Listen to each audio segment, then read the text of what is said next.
Hi everyone, welcome back to my channel cook and life. അപ്പോൾ നമ്മളിന്ന് വീണ്ടും ഒരു റംദാൻ റെസിപ്പി ആയിട്ടാണ് വന്നേക്കണത്. ഇന്നുണ്ടാക്കാൻ പോണത് ഒരു ബനാന കേക്കാണ്. നമ്മൾ മലബാർ സൈഡിലൊക്കെ കായപ്പോള എന്ന് പറയും. അപ്പോൾ നമുക്ക് എങ്ങനെയാണ് ഉണ്ടാക്കാമെന്ന് നോക്കാം. നമുക്ക് വേണ്ട ഇൻഗ്രീഡിയൻസ് എന്തൊക്കെയാണെന്ന് നോക്കാം. അപ്പോൾ ഞാനൊരു 3 നേന്ത്രപ്പഴം ചെറുതാക്കി ഇതുപോലെ അരിഞ്ഞു വെച്ചിട്ടുണ്ട്. ഒരു 6 മുട്ട, പിന്നെ അതുപോലെ ഞാൻ ഒരു 2 ബ്രെഡ് അത് എടുത്തിട്ട് അതിൻ്റെ ഒപ്പം ഒരു 6 ഏലക്കായ ഇട്ട് നന്നായിട്ട് പൊടിച്ച് വെച്ചതാണിത്. പഞ്ചസാര 6 ടേബിൾ സ്പൂൺ എടുത്തിട്ടുണ്ട്. പിന്നെ നമുക്ക് ഓപ്ഷണലായിട്ട് കുറച്ച് നട്ട്സ് ആഡ് ചെയ്ത് കൊടുക്കാം. നട്ട്സ് ആഡ് ചെയ്ത് കഴിഞ്ഞാൽ നമ്മളെ കേക്കിന് നല്ല ടേസ്റ്റ് ആയിരിക്കും. ഞാനിവിടെ ഒരു പിടിയാണ് എടുത്തേക്കുന്നത്.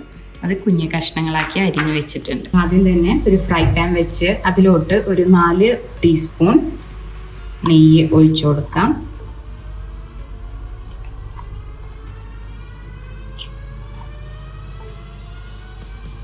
നെയ്യൊന്ന് ചൂടാവട്ടെ. ചൂടാവുമ്പോൾ നമ്മൾ അരിഞ്ഞു വെച്ചേക്കണം നേന്ത്രപ്പഴം ഇതിലോട്ട് ആഡ് ചെയ്തിട്ട് നന്നായിട്ടൊന്ന് ഫ്രൈ ചെയ്തെടുക്കാം.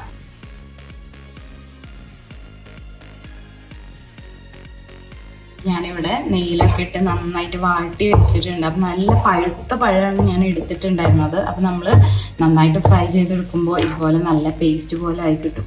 കണ്ടോ? ഓക്കെ, ഇനി നമുക്ക് ഫ്ലെയിം ഓഫ് ചെയ്തിട്ട് എങ്ങനെയാണ് ബനാന കേക്ക് മിക്സ് ചെയ്യേണ്ടതെന്ന് നോക്കാം. അപ്പം നമുക്ക് ഇനി എല്ലാ ഇൻഗ്രീഡിയൻസും കൂടിയിട്ട് നന്നായിട്ടൊന്ന് മിക്സ് ചെയ്യണം. അപ്പം ഞാൻ ആദ്യം തന്നെ നമ്മളെ ബ്രെഡ് ക്രംസ് ഇതിലോട്ട് ആഡ് ചെയ്യാണ്. സ്പൂൺ വെച്ച് നന്നായിട്ടൊന്ന് മിക്സ് ചെയ്യാം.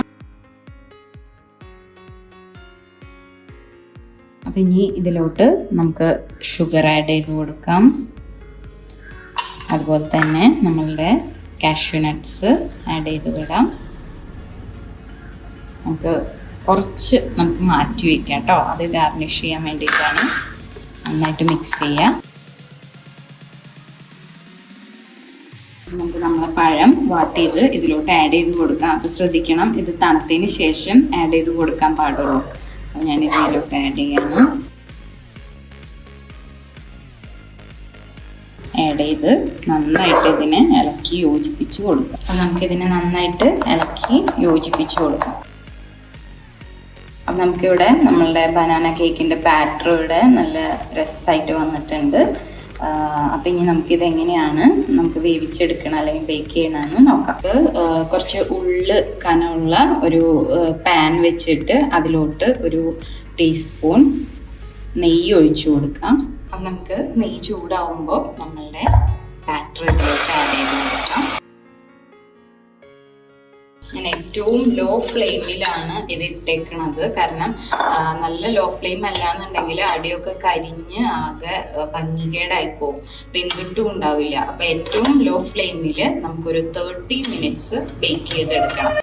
അപ്പോൾ നമുക്കിതിങ്ങനെ ആക്കിയതിന് ശേഷം നമുക്കിതിനൊന്ന് മൂടി വെച്ചിട്ട് 30 മിനിറ്റ് വേവിക്കും. അപ്പോൾ ഞാനൊരു 10 മിനിറ്റ് കഴിഞ്ഞതിന് ശേഷം നമ്മളെ കയ്യിലുണ്ടായിരുന്ന കാഷ്യൂ നട്ട്സ് ചെറുതാക്കി അരിഞ്ഞത് ജസ്റ്റ് ഇതിൻ്റെ മേലോട്ട് ഇട്ട് കൊടുക്കുകയാണ്.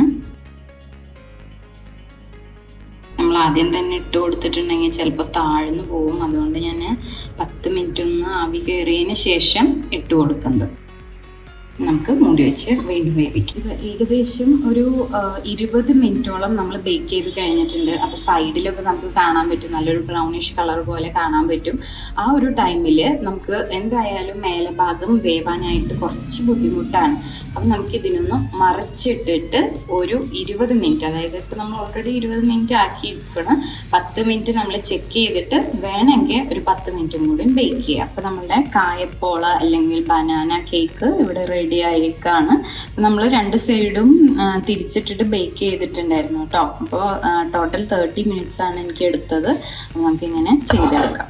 അപ്പോൾ നമ്മളുടെ ബനാന കേക്ക് ഇവിടെ റെഡി ആയേക്കാണ്. എല്ലാവരും ട്രൈ ചെയ്ത് നോക്കുക, സൂപ്പർ ടേസ്റ്റാണ്. അതുപോലെ തന്നെ എപ്പോഴും പറയാറുള്ള പോലെ നമ്മളുടെ ചാനൽ സബ്സ്ക്രൈബ് ചെയ്യാത്തവർ ഒന്ന് സബ്സ്ക്രൈബ് ചെയ്ത് വിടാൻ മറക്കരുത്. പിന്നെ നമ്മളെ വീഡിയോ ഇഷ്ടപ്പെടുകയാണെങ്കിൽ ലൈക്ക് ആൻഡ് കമൻറ്റ് ചെയ്യാം. അപ്പോൾ ഇനിയും നല്ലൊരു റെസിപ്പി ആയിട്ട് നമുക്ക് നാളെ കാണാം. Until then take care, bye bye.